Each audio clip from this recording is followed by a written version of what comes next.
We're fortunate to have as the closing speaker Dr. Rajiv Shah, administrator of the U.S. Agency for International Development. This is a post that Dr. Shah took up at the beginning of this year, and if you think back to that time, less than a week later, he found himself, a week after being sworn in, he found himself running the relief operations for the United States in Haiti, which didn't exactly give him any time to take a step back, take a few deep breaths, and think about the bigger picture for U.S. aid policy. Hopefully now he's had a few months to kind of look at the bigger picture. And I keep hearing interesting, fascinating ideas coming out of USAID on the many things that they're doing and thinking about to drive innovation and scale in economic development. I won't mention any of them now because I'll leave it to Dr. Shah to present them to you himself. Just a little bit of background on Dr. Shah before I turn things over to him. He has a medical degree from Penn, where he also has a degree in health economics. Before his current position, he was at the Gates Foundation for 7 years as Director of Agricultural Development. He then went to take on senior positions at the USDA before going to USAID. The one thing that I will add is someone who has been told for a dozen years now that I look too young to be a college professor. I have to say that he just looks far too young to be the head of USAID.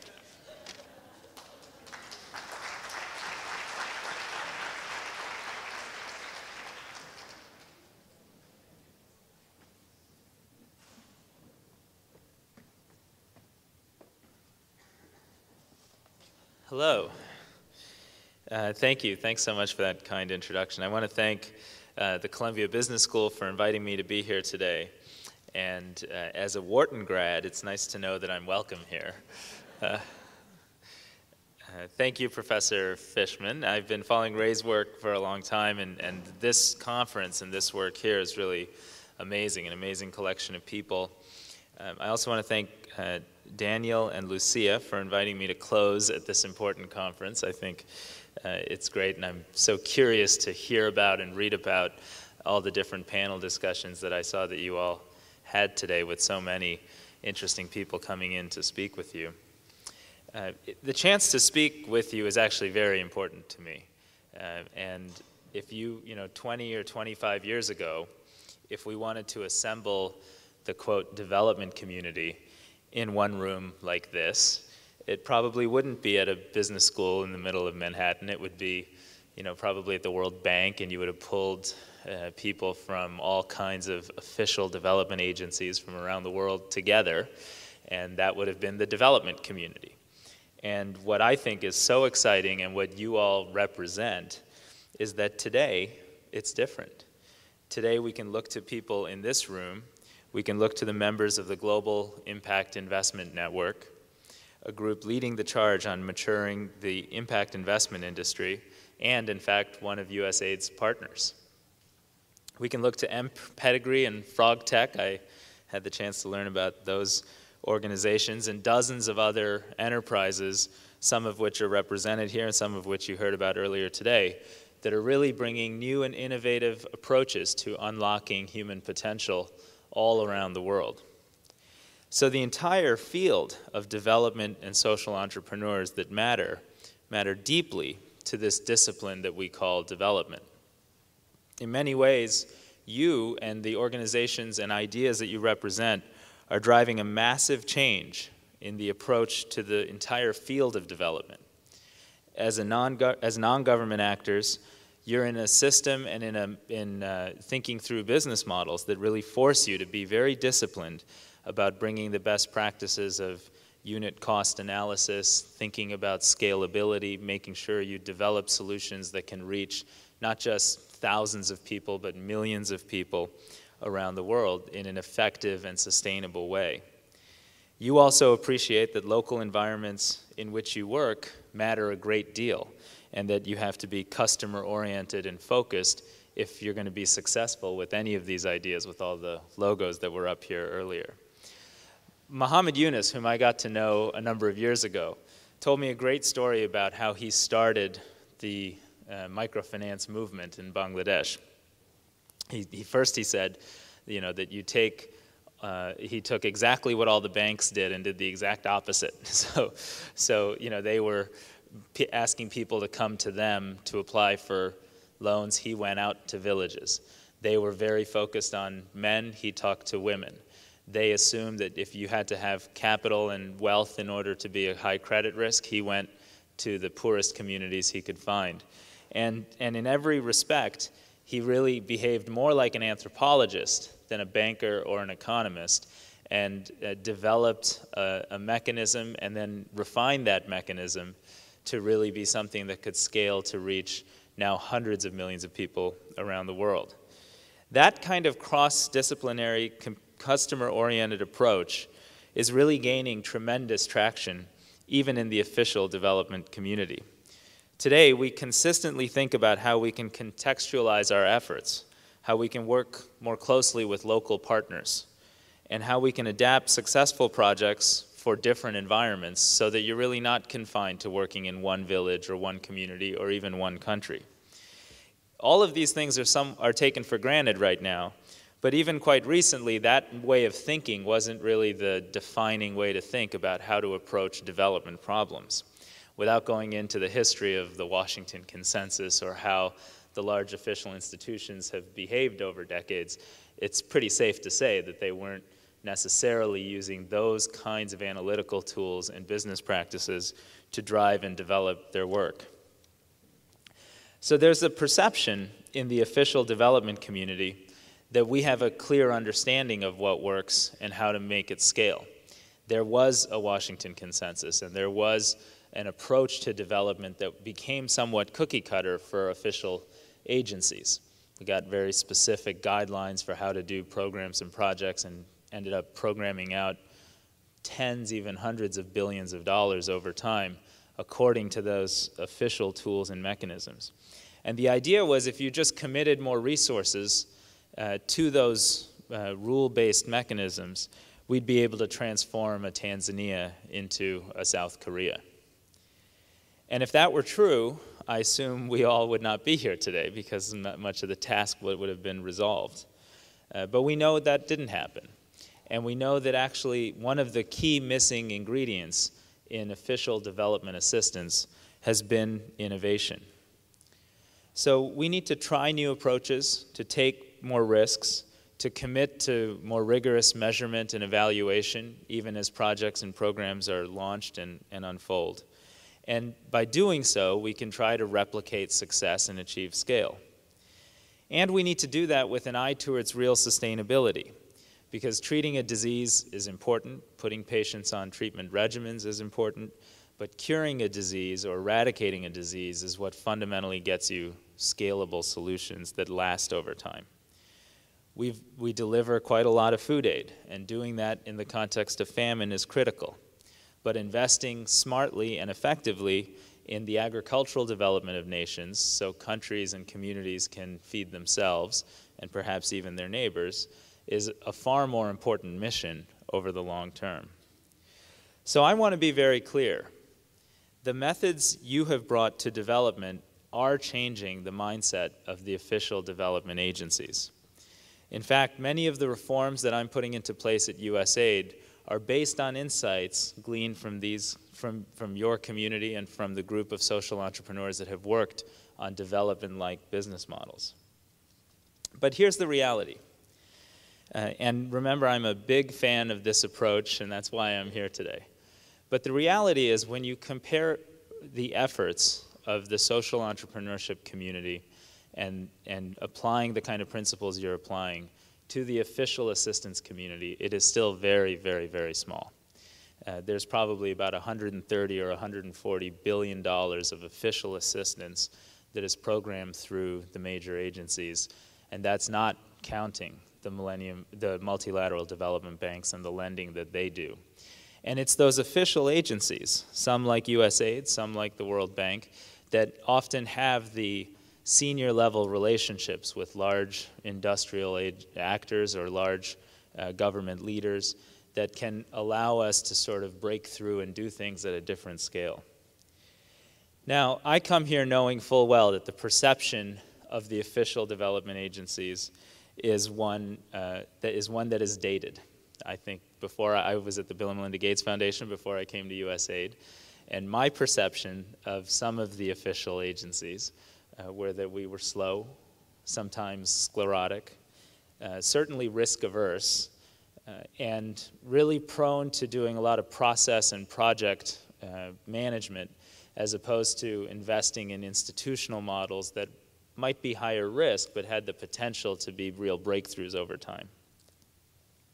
And I have to be honest that I think in joining the organization I sort of saw some of that up front and very close. But I also saw an agency that had a different set of capabilities. As was mentioned in my first week on the job, I was put in charge of the Haiti relief effort. And I saw our agency mobilize hundreds of millions of dollars, expertise from all around the world, and organizations, private businesses, small civil society organizations from everywhere to really do things in a fast and innovative way during those early relief moments. In fact, one of my favorite examples was I was walking through right outside the presidential palace that had collapsed. There was a very quickly formed settlement of people who had lost their homes. Many had lost their loved ones and their children and were camped out in this settlement. And I walked through the settlement probably 4 or 5 days after the earthquake, and people had not yet found regular access to food. The water distribution network had not been set up. The medical services were not immediately available. In fact, we were trying to get all of those resources in. And so I walked through what was really a very tragically depressing moment. And I got to the end of this broken sidewalk, and I saw under a sort of blanket a few wires. And so I said, well, what's that? They opened it up, and they had a 12-volt battery attached to an inverter, attached to 3 power strips, charging maybe 18 cell phones. And people were actually using cell phones to communicate with each other where they could find food, where they could find water, and they were doing this completely organically with no support from the outside. And that led to an idea that maybe we should use SMS texting to do more mapping of where services would be available. And just by sheer coincidence, the firm that we contracted with to do this, and I didn't even realize this at the time, was USAID, which is a firm that I think started in Africa by Ori Okola, who is an incredible leader and technical expert. And they brought this great mapping technology there and really helped a lot of people gain services at a time when it was hard to do so. So I've seen our agency operate really in a very innovative way over times. And I've also noticed that we have just tremendous scale. You know, USAID alone programs around $22 billion a year in global development around the world. That has the potential to be tremendously powerful against reducing human inequity. It has the potential to be the world's largest experimental platform for learning and developing insights about what works and what doesn't work. And it has the potential to really move things at scale when we put our minds to it and when we concentrate on the right types of approaches and the right types of strategies. And in addition to having large amounts of capital, we actually are a huge buyer of commodities. In global health alone, USAID buys more than $600 million of global health commodities every year. And you can just imagine the kind of leverage that provides for us to help create markets and market incentives so that if we want to see a rotavirus vaccine introduced, we can help guarantee that market because we know that we're a big buyer of that product. If we want to work to develop a low-cost resuscitation device, we can offer to purchase that device at large scale for the firms that put in the investment to create the device, and we're doing that through our Saving Newborn Lives initiative. And we're also working to create innovative financial tools to really help create forward incentives by using advanced purchase contracts and other types of innovative procurement mechanisms that will really create the incentives for the next generation of malaria vaccines and pneumonia vaccines and other technologies. Just imagine if we applied that same leverage to the production of a cleaner burning cook stove or an off-grid solar panel. You know, we can combine the market power we have with the ingenuity and insights of those of you in this room and really go a lot farther together. At USAID, our Development Credit Authority program alone has mobilized more than $2.5 billion in private financing through partial credit guarantees towards development efforts. I'd like to put that tool to use more effectively to support the kinds of social entrepreneurs that are in the room today. Through that mechanism, through a different mechanism, we've been able to help nearly 90,000 enterprises in more than 70 countries, with each of our dollars yielding more than $25 in private financing going along with it. And that's because our grant money can often appear as equity to grant partners that receive it. Now, we have to do a much better job of streamlining our mechanisms and making USAID more accessible to the most innovative, even if you're small-scale partners. And that's a big part of what we're trying to do. And that's why we're continuing to work on sort of new funding mechanisms and procurement reform, which has been a major initiative that I've launched that can sometimes sound a little operational or maybe even a little wonky, but it's actually the most important thing I think we're doing.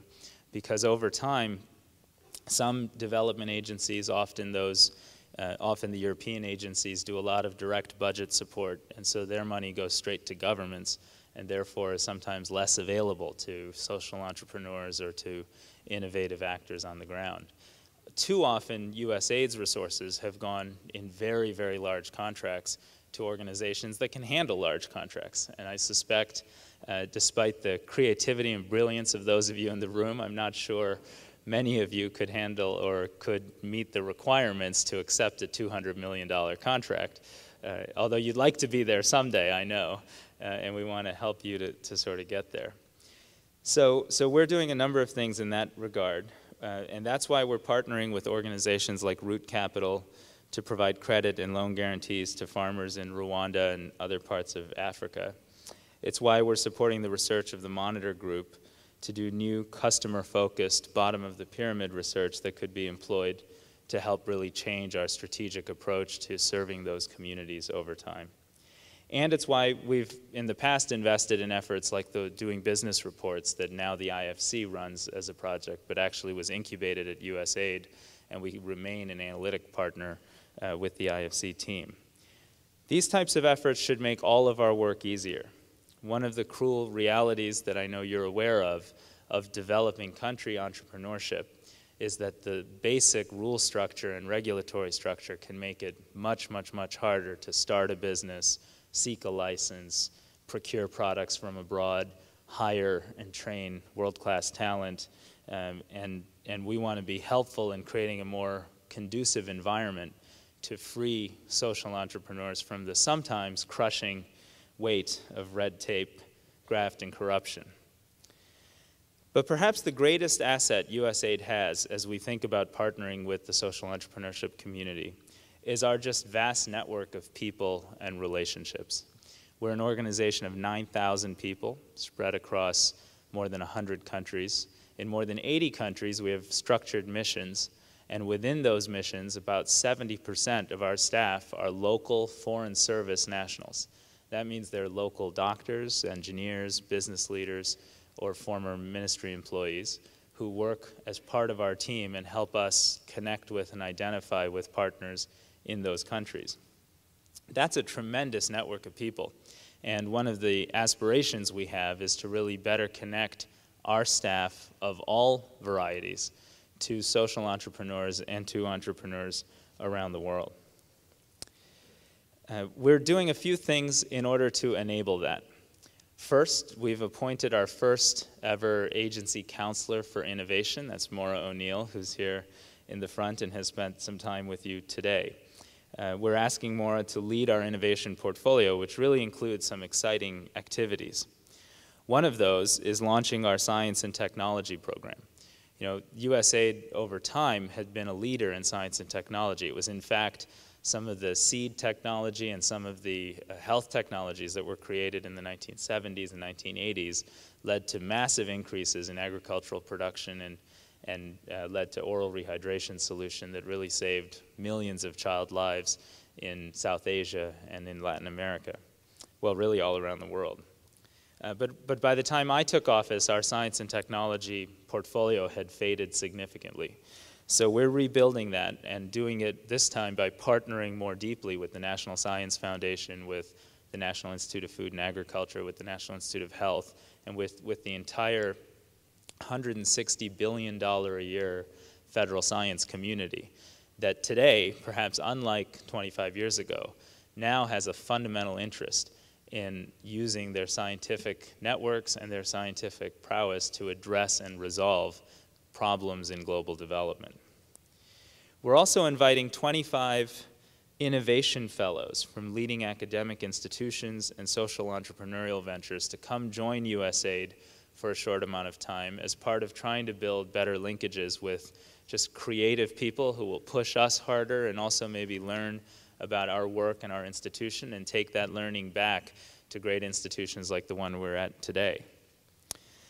Today, I'm very proud to announce that we're unveiling our Development Innovation Ventures Fund. Borrowing from the venture capital model, this fund, which we call the DIV Fund, and I apologize for acronyms, was created to promote high return and sometimes high risk ideas and projects, really catalyzing these innovations and creating new portals of entries for social entrepreneurs here in the United States, but also all around the world. I'm proud to announce today that to help us make this work, we've recruited Michael Kramer, a world-known Harvard economist, to join us at USAID as the scientific director for this fund, and to help recruit other talent and other talented people to the agency. I'm incredibly excited to have Michael join us, and he's in Boston, so since the Red Sox aren't in the playoffs, I assume he'll be successful at getting others from there to come to Washington. As part of our launch, we ran a small pilot process with this fund over the past few months. And today, I'm happy to announce that we're investing in our first 8 ventures. 2 of those I'd like to mention today because they are special to those in the room here. We're awarding Cigna Chemistry $100,000 to develop the e-bike, which you might have heard about earlier today. This is an affordable fuel cell powered bicycle that also serves as a portable, general-purpose power source. A little hard to believe, but we're going to give it a shot. And you think it'll work, right, Michael? Good. We're lucky to have Michael Leffenfield from Cigna here with us today, a proud Columbia alum, who really is a symbol of what's possible when you leave here if you put your mind to making the world a better place. By offering clean and cheap alternatives to the dirty engines on scooters that you find throughout the developing world, we really do expect e-bike to have a significant impact, at least until Apple unveils its iBike, which will be a fully virtual thing that does the same thing.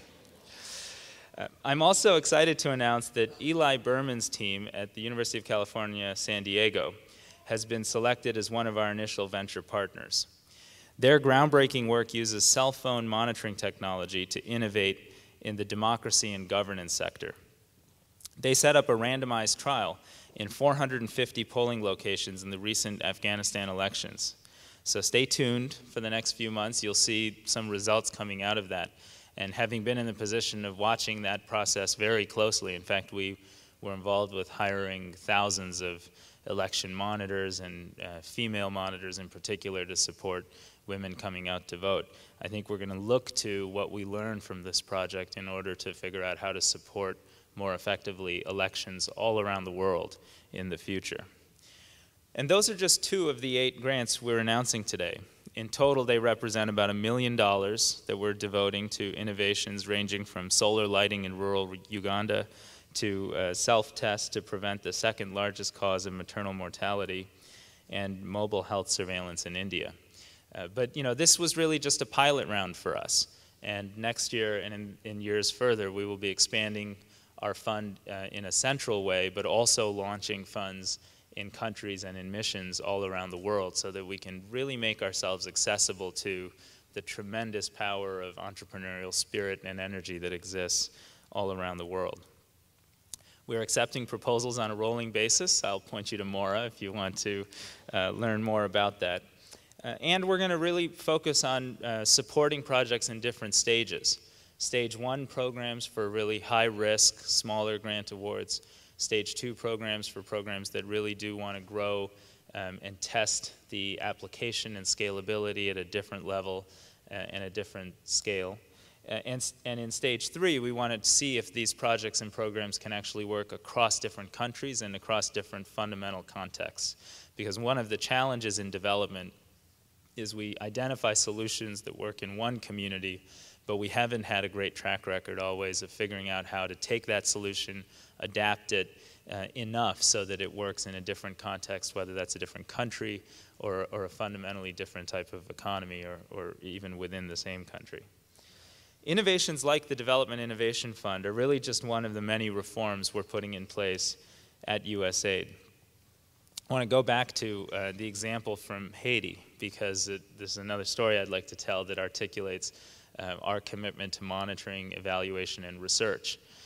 Michael Kramer, whom I talked about earlier, a while back did a study that showed if you distribute chlorine tablets at the point of water distribution, people are more likely to use it in their water and therefore have clean instead of dirty drinking water, and that's more likely to reduce the rate of disease, the prevalence of disease.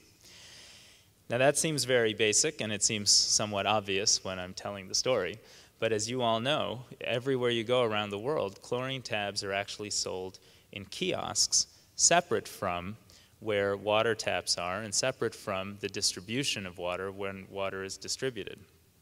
So in the first few days after the Haiti earthquake, we had a real challenge. We weren't sure where we'd get water to bring into Port-au-Prince. And the water systems and normal distribution networks had really collapsed, and the people who ran the trucking systems we were unable to locate and find and partner with. So we contracted with trucking companies in the Dominican Republic, and we asked them to bring their vehicles into Haiti and to use them to distribute water to the settlements that were quickly forming. And we wrote into the contract for the first time, based on this study, that we wanted them to distribute chlorine tabs when they were distributing water. And then a few months later, we had set up a Center for Disease Control surveillance system. What we found was that the rate of diarrheal illness in Port-au-Prince went down 12% compared to the day before the earthquake, because we were able to apply this kind of knowledge to practice. And in a few weeks, we will be launching a systematic global approach to our monitoring evaluation work that I think will allow us to gain hundreds of new insights like this at a much faster pace, and then use those insights to program resources in a smart, evidence-based way to really improve the results that we generate. So I just want to conclude with two thoughts. First, I appreciate being here because I think you all represent the future of development. I think the way you solve problems, the way you think about scale, your commitment to reducing unit costs, your natural tendency to focus on taking risks in order to develop innovations. All of those things you may take for granted, but will actually change the development industry and make it infinitely more effective and more important to our global future. Second, I want to say that, and I'd like to conclude by really just focusing on those of you that are students. How many students are there here? Oh, wow. Good. Great. Right now you're facing a world that is providing you with, I hope, a wealth of options. I imagine even in a tough economy coming out of this institution, you will have a great number of options. And you're probably spending many Fridays at different conferences like this one, or perhaps things that are more domestically oriented in terms of what you might do next. And I know, because I was in your shoes, that you spent a lot of time thinking about what you're going to do next. As you embark on that decision, perhaps one of the most important decisions you'll make, I'd like you to seriously consider a career in development. And while development may not always offer you the lure of a corner office down the street in this town, or bonus checks that will wipe out your student loan in one fell swoop, We can offer you the peace of mind that comes with service and that comes with knowing if you use your kind of analytical skills, the skills you've learned in a business school, your commitment to innovation and risk-taking on behalf of really the world's poorest and least fortunate people, the billions of people that live in really dire situations and conditions, that you can make the kind of impact on their lives, that's really fundamental and that often is hard to imagine until you're doing it. And I think in the process, the reward for yourself will be a sense of fulfillment and a sense of contentment that comes perhaps with no other career. So I appreciate the chance to be here. I think we have some time for a few questions, and I really appreciate your considering joining USAID or any other development enterprise as you go forward. Thank you.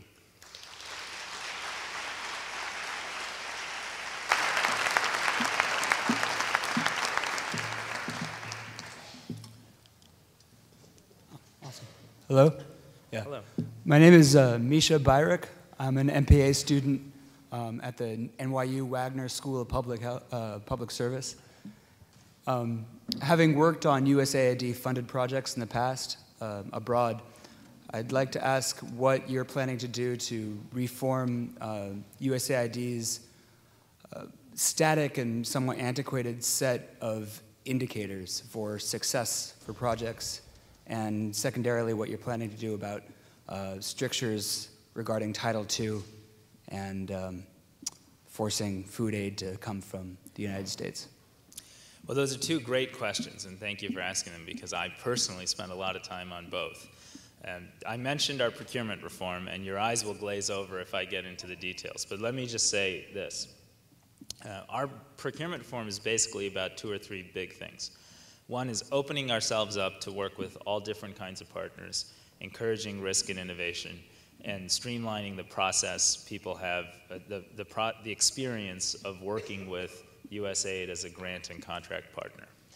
The second part of procurement reform is about reforming how we aggregate up the things we do to report to Congress and our other constituents, including the American people. And I'd like to say something about that, because this is where I need your help just as much as I think you need mine. I very much want to pull up those indicators and have an approach to evaluation, learning, and reporting that's based on the 12% story I told you from Haiti. Because what should matter is real outcomes that improve people's lives, not how many people voted in an election or not how many people received a certain process input from one of our projects or programs. So we're in the process of doing that, and I think actually in about 6 months you'll see a pretty fundamental change in the way that that plays out, at least centrally, and then we'll make sure that that gets out to the missions over time. But in order to do this successfully, we as a community need to tell a better story to Congress.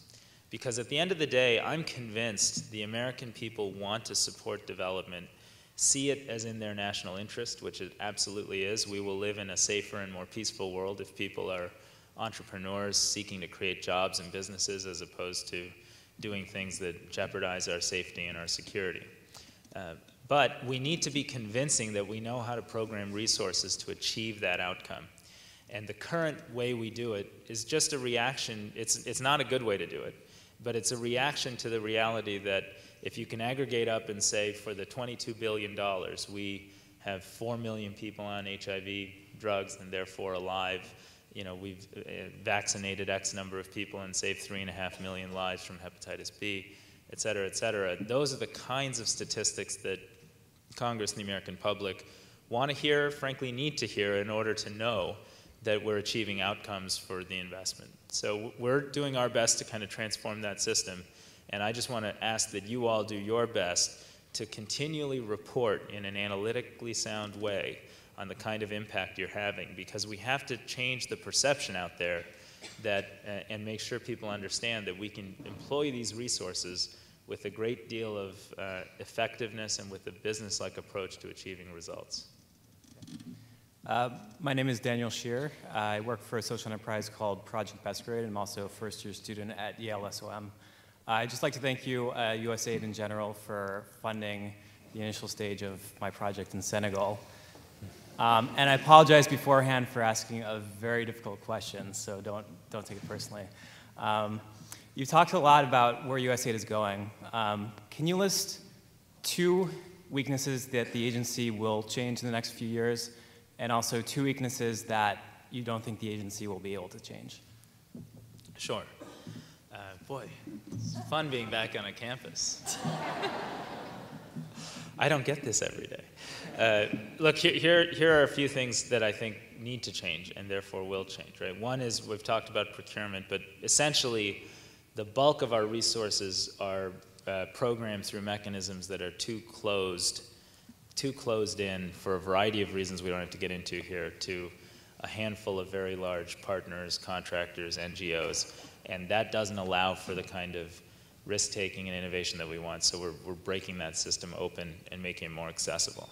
The Development Innovation Fund is just one example that we're employing to do that. We talked about changing how we do reporting and monitoring so that we're studying outcomes, not inputs, and we are reporting on those outcomes in a meaningful way, and we'll change how we do the indicators as a result of that. I think we're also going to really scale and improve our human resource base. You know, we had about 15,000 staff 15 years ago, and there's been a great deal of attrition that started in the mid-1990s and has continued over time. And then compounding that attrition, there's been a huge need to scale up our physical presence in Afghanistan, Pakistan, Iraq, essentially war zones where we've had to put hundreds and thousands of people. And that has caused a real strain on the rest of the agency, and for a variety of reasons I won't go into here, a real strain on Africa in particular. So we're going to reverse that both by creating incentives to rebuild our Africa workforce and by hiring in 1,200 new Foreign Service officers through a program we call the Development Leadership Initiative. So I think all of those things will change. Here's the hard part for me and for you, for all of us together. That change will take place over years, and we need to do things faster now. So that's why even as we're changing the kind of fundamental procurement process, the fundamental human resource process, we're putting in place the venture fund, we're putting in place the fellowship program, and we're doing the things that not 2 years from now, but frankly 2 months from now, will create really big differences in the way we're able to operate with the outside world. Let me just not skip the second part of your question, though, and I'll share with you a few things that are tough. One is that a significant proportion of our resources are spent in cooperation as part of a civilian military effort in places like Afghanistan. And we have an absolute and fundamental commitment to helping our country succeed in that important project. And so, you know, that will continue to be our top priority. It'll continue to be where we try to get the blend right between supporting efforts that are essentially stabilization programs and supporting the types of things I think you do that are more long-term development in their orientation and more business-like in their implementation. A second thing that I think is very, very tough, and again where I'd ask for your help, is you know, we are entering, over the last decade, we've experienced a huge increase in energy and commitment to development. And I was at the Gates Foundation in one institution that sort of materialized over that time and I think did quite a bit. But at the same time, we had big public sector increases in investment. I think the next 5 years are going to be very, very tough on that front because I think we're in a fundamentally different fiscal situation. It was a lot of things happened that got us here, some in this town. But you know, it's going to be very difficult to maintain the rate of increased spending and increased investment that we've seen in the past. So the Obama administration will live up to its commitments that it has made to double foreign assistance and to do that in a smart, results-oriented way. But there's going to be more and more pressure on our community writ large to show value for money, to show that we're getting better results at lower cost, and to really demonstrate where we can find savings by doing things differently. And that's going to be tough, but it's a major part of what we're trying to do going forward.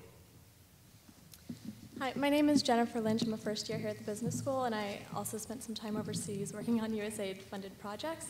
I was just wondering, well, I was in Pakistan, which has unique challenges, but it seemed like USAID has over the past few years and will continue to face some challenges inside the US government, within different stakeholders, whether it be at the White House or the State Department, and sort of agreeing on a strategy going forward that was causing some challenges in Pakistan. I wonder if you could talk about, sort of on a larger scale, how you see USAID working to have a better partnership within the US government.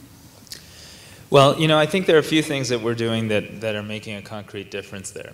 When I joined this agency, for whatever reason over the last administration, it had essentially stopped crafting a budget, it had stopped setting development policy, and it had stopped putting, for example, unique identifiers on projects, because the reporting framework was all about funding into categories, and if you're in a category, that was all we needed to know. And so we couldn't actually track specific outcomes to specific projects and sub-projects. All of those things have already changed. We've built a budget organization and secured the authority to construct and implement our own budget. We've built a policy organization and now go to the National Security Council meetings with a coherent development policy.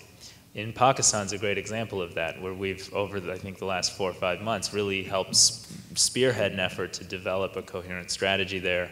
And in fact, over the last 2 months, we've worked hand in glove with the Pakistani government and with the World Bank and others to really think through a smart recovery program that focuses on health and agriculture and core recovery-oriented infrastructure, given the just tremendous flooding that's taking place. So rebuilding the authorities and the discipline of working as a sort of effective agency will take some time, but the Secretary is very committed to that, Secretary Clinton. I'm very committed to that.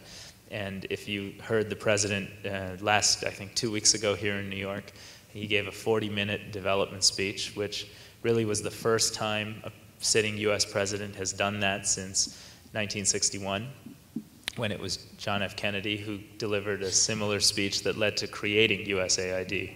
There's a tremendous amount of focus and effort to really help rebuild this agency, and we're just running with it. Hi, my name is Matt Magner. I'm at the business school. This week was announced the Global Fund was not going to be able to meet its targets. And some of that may be due to the fiscal issues that you touched on, but I had a question building on that. Could it be partly due to the fact that when you look at a dollar-for-dollar basis, that other initiatives such as vaccinations and nutrition may be more cost-effective on a per life saved? Do you think that the methodology that's being used to measure the impact has caused some donors to move away from things that are longer, more costly? Well, that's a very good and a very complex question. I'd first say that I think we all, as a global community, need the Global Fund to succeed. It is the world's premier multilateral vehicle addressing HIV, TB, and malaria, and those remain tremendously important priorities. That's why the Obama administration announced this past week its first ever 3-year pledge to the Global Fund, which was a $4 billion 3-year pledge, which is significantly higher than we have done in the past on an annualized basis. Second, I think I'd go back to the comment I had earlier about what's going to be tough. I mean, this is a tough global economy with a tough fiscal situation. So, as you know, our money to the Global Fund, in order for us to spend at that level, requires they can match our resources essentially 2 to 1, and that has been proven challenging. But I'm convinced actually that they'll get there, and I'm convinced that they'll have enough money in order to program against the full portfolio of activities for this next 3-year replenishment round.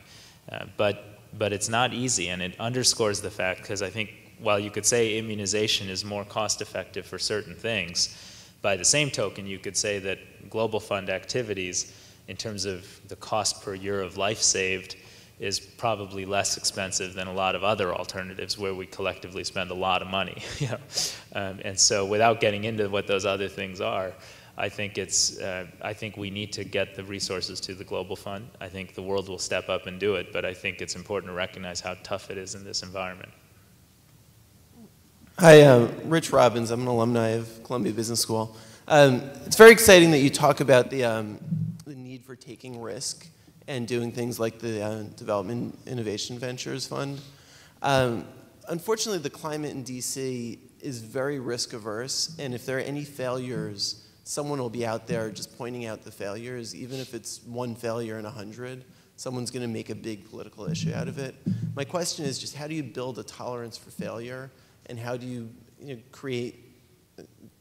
take chances and undergo risk while having enough tolerance for failure so that if something does go wrong, you can deal with it?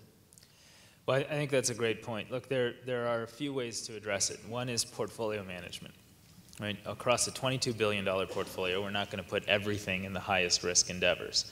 If we can find vehicles like the venture fund that can provide relatively small investments in activities that might be higher risk, putting 5%, 10% at a slightly higher risk return profile makes sense from a portfolio investment perspective and is somewhat of a no-brainer to do.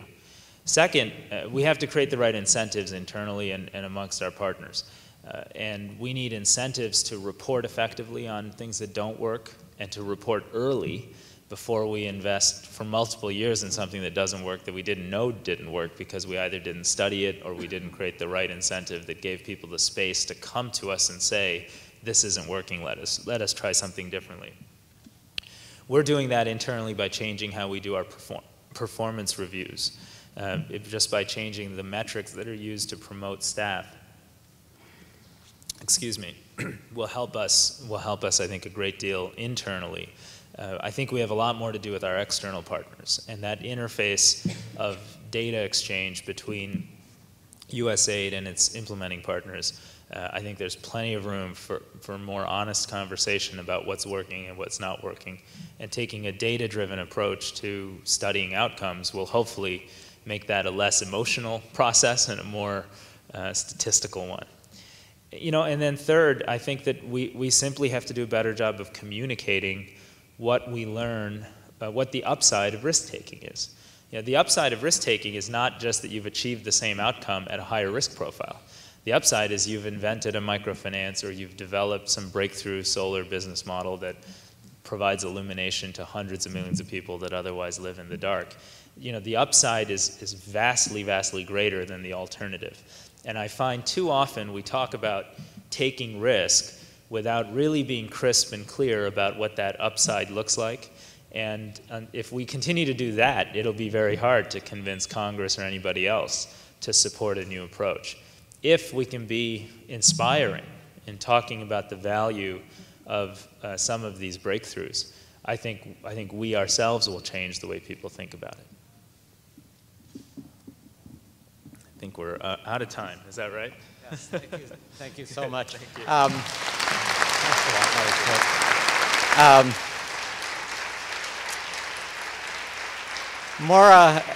Maura, the person running the innovation program at USAID, kept nudging me and saying, he has a plane to catch, go and interrupt him. So I apologize for sitting on ceremony rather than running up here and tackling you and sending you on your way. Thank you very much to all of you for coming today. It's wonderful to have this conversation, and we're all very much a part of it. I would encourage you to just move next door to feed yourself, get something to drink, and then after that, go forth and change the world. Thank you.